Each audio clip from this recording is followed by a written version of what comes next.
कान्तिमणिमकुटशेखरां लोचनत्रयसंयुक्तां पूर्णेन्दुसदृशाननाम्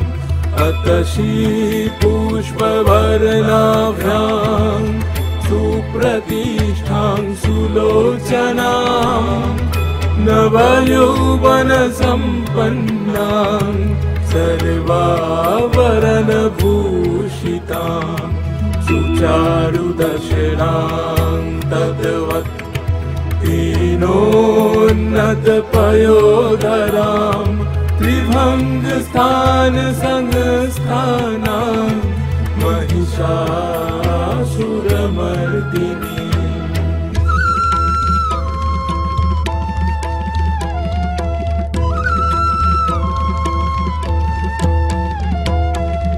मृणालायत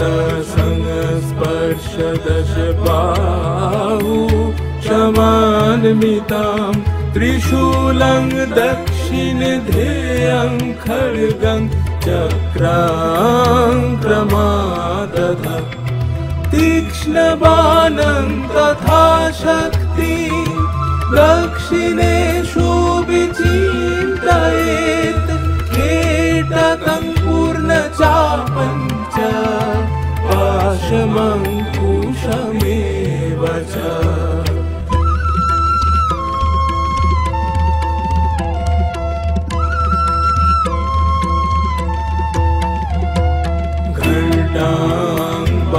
परशुं वामतः सन्निवेशयेत् अधस्थानमहिषं तद्वत्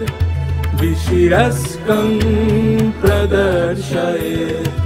रक्तारक्तीकृताङ्गं च रक्तविस्फुरिते क्षणं वेष्टितं नागपाशेन भ्रूकुटिभीषणाननम्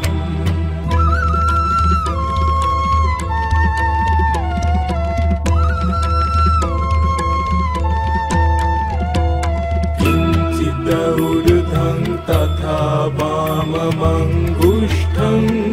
महिषोपरि दिव्यास्तु दक्षिणं पादं समं सिंहोपरि स्थितं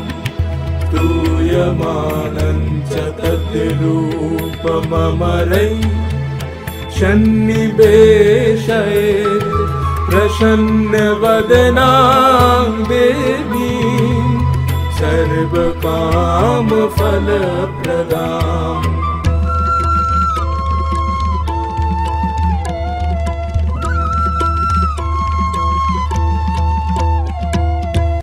प्रचंडा प्रचंडा चंडोग्रा चंडनायिका चंडा चंडवती चैव चंडरूपाति चंडिका आभिशक्तिविरष्टाभि सततं परिवेष्टितं